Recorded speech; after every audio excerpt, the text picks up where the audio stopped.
Frères et sœurs, nous célébrons aujourd'hui le 33e dimanche du temps ordinaire de l'année liturgique B. C'est l'avant-dernier dimanche de cette année liturgique. Depuis le jubilé sur la miséricorde, le pape François a institué le 33e dimanche comme étant la journée mondiale des pauvres, invitant ainsi les fidèles à créer des moments de rencontre et d'amitié avec les pauvres, afin d'exercer de manière concrète notre solidarité et notre charité fraternelle. Le message du pape pour cette 8e journée mondiale des pauvres est intitulé « La prière du pauvre s'élève jusqu'à Dieu ». Siracide 21, verset 5. La première lecture de ce dimanche est tirée du livre de Daniel au 12e chapitre, du 1er au 3e verset. La deuxième lecture provient de la lettre aux Hébreux, au 10e chapitre, du 11e au 14e verset, puis le verset 18.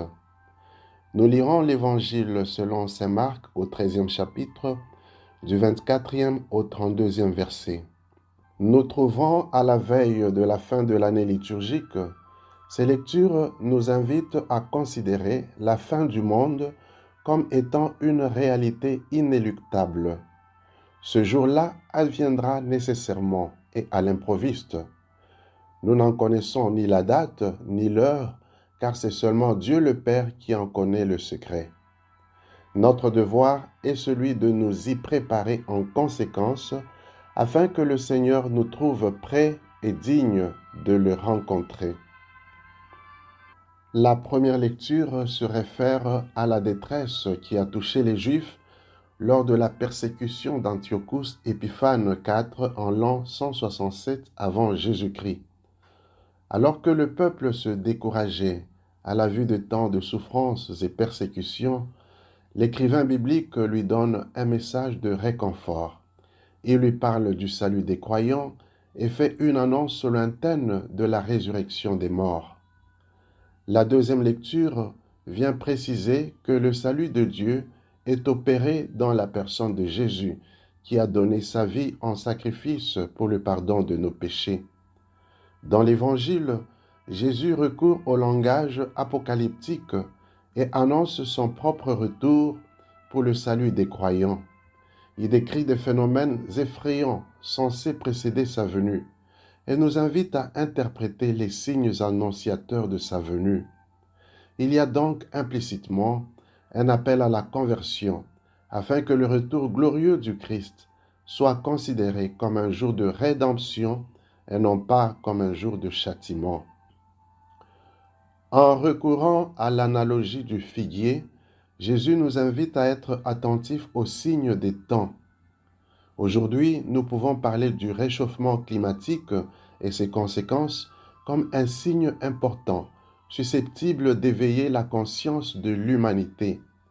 Malheureusement, l'on ne prend pas les mesures nécessaires pour sauver notre maison commune, la terre, qui ne cesse de crier au secours.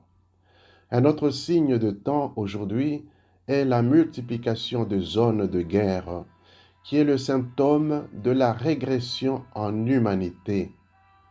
En effet, la vie humaine, et spécialement celle des pauvres, se trouve banalisée, car ceux qui en ont les moyens ne cessent de s'imposer pour jouir de manière égoïste des richesses de ce monde.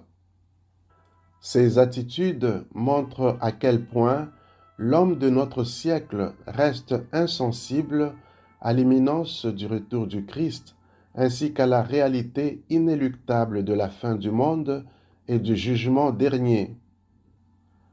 Dans son message à l'occasion de la 8e journée mondiale des pauvres, le pape affirme que la violence causée par les guerres montre bien quelle arrogance guide ceux qui se croient puissants devant les hommes, alors qu'ils sont misérables aux yeux de Dieu. Il y a donc un appel pour nous tous à sortir de notre aveuglement, pour éveiller notre conscience afin de vivre en personne responsable de notre destin face aux nombreux signes des temps d'aujourd'hui. À la lumière des lectures d'aujourd'hui et à l'occasion de la Journée mondiale des pauvres, Prions pour la conversion de ceux qui causent la souffrance et la guerre dans le monde. Prions aussi pour les pauvres de nos sociétés, afin qu'ils croisent sur leur chemin des personnes capables de les regarder avec compassion et de les aider un temps soit peu à trouver le nécessaire pour vivre dignement. Que le Seigneur rende notre charité plus active et plus concrète pour le bien de tous. Amen.